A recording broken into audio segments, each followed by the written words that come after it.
जय गुरु जी। संगत जी, संगत जी, जब हमारे ऊपर संकट आता है तो हम जगह जगह हाथ पैर मारते हैं और ये कोशिश करते हैं कि क्या ऐसी गोली खा लें फटाफट कि इंस्टेंट रिलीफ हो जाए। बीमारी है पता है, पर गोली ऐसी ढूंढते हैं कि इंस्टेंट रिलीफ हो जाए।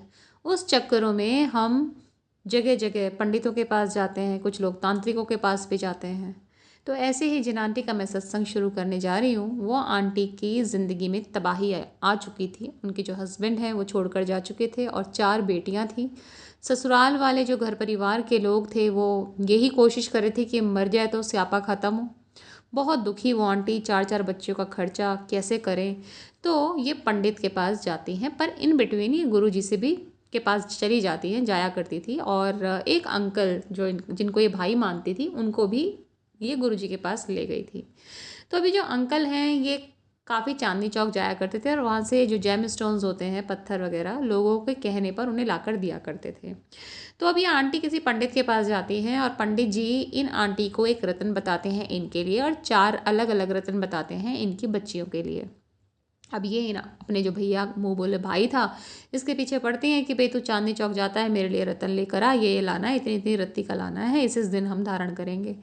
करते करते 1 महीना हो जाता है, ये लाते नहीं हैं। तो ये आंटी फिर इन्हें फ़ोन करती हैं, बोलती तेरी ज़िंदगी में तो सब बढ़िया चल रहा है, तो तू मेरी क्यों सुनेगा, ये वो करके। तो अंकल कहते तो मुझे भला बुरा मत बोल, मैं ले आऊँगा। अब फाइनली ये चांदनी चौक से 5 रत्न ले आते हैं जैसा आंटी ने बोला था, और उनकी कॉस्ट होती है संगत जी 35,000 रुपये। अब होता क्या है कि जब वो रत्न बन के आ जाते हैं तो ये आंटी कहती हैं अपनी चारों लड़कियों से कि भाई ये तुम्हें पहनने हैं, इस दिन पहनने हैं।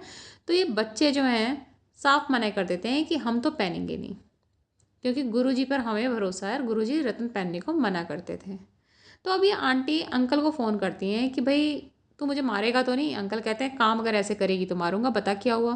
बोलती हैं कि मुझे सारे रत्न वापस करने हैं। पूछते हैं क्यों, क्या हुआ।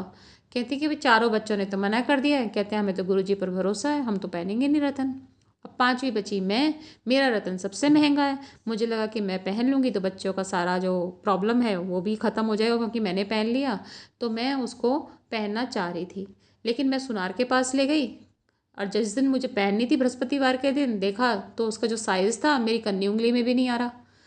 फिर वो कहता है चलो मैं चौड़ा करवा दूंगा। अब अगला बृहस्पतिवार आया जब मुझे पहनना है, जब उसे फिर धारण करने लगी तो अब की बार साइज़ बड़ा है, अंगूठे में भी नहीं आ रहा।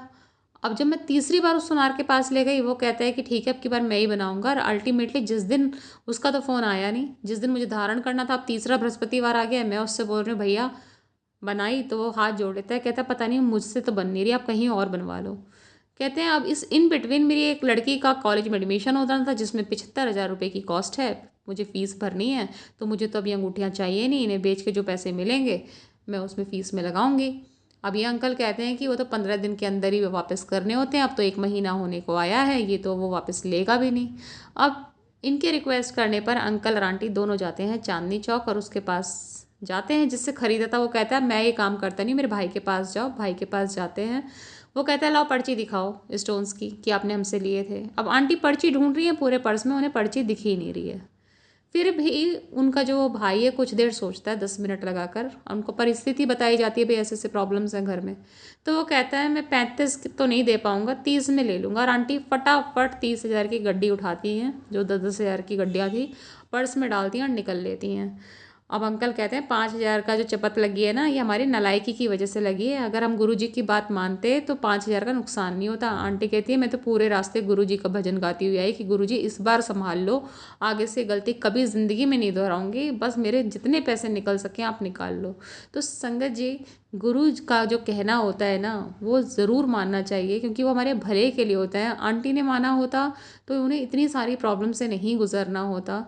तो संगत जी इस तरह से गुरु जी की कृपा है। और जैसे ही आंटी वो 30,000 लेकर अपने पर्स में हाथ डालती कि गड्डी सही रख ली, तो तुरंत वो पर्ची उन्हें दिख जाती है। और उस पर्ची पर 1 महीने पहले की डेट थी। अगर वो पर्ची दिखाई गई होती तो कभी भी वो जेम स्टोन वापस नहीं लेता संगत जी। तो जय गुरु जी, शुक्राना गुरु जी।